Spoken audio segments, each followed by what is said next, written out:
Je, unajua kuwa kila siku nchini Tanzania zaidi ya watu 30 hupoteza maisha kutokana na magonjwa ambayo mengi yanaweza kuzuilika? Cha kushangaza zaidi ni kwamba baadhi ya magonjwa haya hayana dalili mapema, yanaua kimya bila watu wengi kugundua. Katika video hii utajifunza magonjwa 5 hatari yanayoongeza kwa vifo Tanzania, yakiwa yameathiri kwa kiwango kikubwa sana katika vifo vingi vinavyotokea kila siku, na tutakudokeza dalili zake na namna ya kujikinga kwenye kila ugonjwa. Utakuwa nami Daktari Lenny Komba nikuletea mada hii kwa undani. Kama ulikuwa bado kujiunga nasi, basi bonyeza alama subscribe kisha kengele pembeni yake. Ugonjwa wa kwanza ni maambukizi ya mfumo wa hewa, yani pneumonia na magonjwa mengine yote. Hii ndilo kundi la wagonjwa linaloongoza kwa vifo kati ya haya 5. Kwanza, mfano wake kuna pneumonia, kuna bronchitis, kuna maambukizi makali ya mapafu, kuna TB na tuberculosis. Kwa nini hatari? Maambukizi haya huathiri mapafu na kufanya mtu kushindwa kupumua vizuri. Bila matibabu ya haraka yanaweza kusababisha kifo ndani ya muda mfupi. Na mara nyingi wanaoathirika zaidi ni wafuatao. Kwanza, kuna watoto chini ya miaka 5, kuna wazee, kuna watu wenye upungufu wa kinga dhaifu. Lakini pia kuna sababu ambazo zinaweza kupelekea magonjwa haya kama moshi wa kuni au mkaa, lishe duni, kukosa chanjo kwa baadhi ya watu, lakini pia kushuka kwa kinga hasa kwa watoto, lakini pia wale watu wenye magonjwa sugu. Hasa jinsi gani ya kuepuka? Tunaweza kuepuka ugonjwa huu kwanza kwa watoto kuwapa chanjo, lakini pia kuwatunza katika mazingira ambayo hayana baridi au hayana allergy mbalimbali. Lakini pia kuepuka moshi na kuwahi matibabu ya mapema, kwa sababu takriban wagonjwa 9 hufa kila siku kutokana na magonjwa ya mfumo wa upumuaji. Ugonjwa wa pili ni magonjwa ya shinikizo la damu pamoja na magonjwa ya moyo. Haya yamechangia kwa 4.8. Hii ni moja ya magonjwa hatari zaidi yanayoongezeka kwa kasi nchini Tanzania. Kwa nini huitwa silent killer, yani muuaji wa kimya?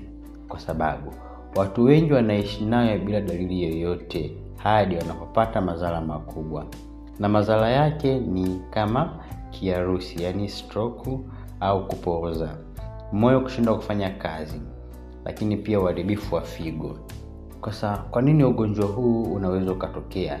Ugonjwa huu unaweza kutokea kwa kufanya vitu vifuatavyo. Kwanza, kutumia chumvi nyingi, unene kupita kiasi, msongo wa mawazo na kukosa mazoezi. Jinsi ya kujilinda na ugonjwa huu: kwanza, punguza chumvi nyingi kwenye chakula chako, fanya mazoezi, pima pressure mara kwa mara. Takriban watu 6 mpaka 7 hufa kila siku kutokana na ugonjwa huu. Ugonjwa wa 3 ni VVU au ukimwi. Licha ya juhudi kubwa za kupunguza maambukizi, bado ni chanzo kikubwa cha vifo. Na ugonjwa huu unaathiri vipi? Kwanza, unashambulia kinga ya mwili na kuacha mwili bila ulinzi dhidi ya magonjwa mengine, yani unashusha kinga ya mwili. Na hali hii huweza kupelekea hatari kwa magonjwa yafuatayo kuingia katika mwili. Kwanza, kuna kifua kikuu, yani tuberculosis, lakini pia maambukizi ya mapafu, yani pneumonia, magonjwa nyemelezi. Lakini pia changamoto wanaopitia watu hawa, mojawapo ni unyanyapaa, lakini pia wagonjwa kuchelewa kuanza kutumia dawa za ARV, lakini baadhi ya wagonjwa kusitisha matumizi ya dawa za ARV wakiwa katikati ya matibabu bila sababu za msingi, lakini pia kukosa ufuatiliaji wa dawa wa karibu sana. Kinga. Tunaweza kujikinga na ugonjwa huu. Kwanza ni kupima afya mara kwa mara, kutumia dawa za ARV za kufubaza virusi vya ukimwi kama ambavyo inaelezwa na wataalamu wa afya, lakini pia elimu ya afya ya uzazi. Takriban watu 6 hupoteza maisha kila siku. Namba 4 ni ugonjwa wa figo. Huu ni ugonjwa unaoongezeka kwa kasi na mara nyingi hugunduliwa kwa kuchelewa. Na Jinsi ambavyo unachelewa kugunduliwa ndivyo ambavyo unazidi kuwa hatari.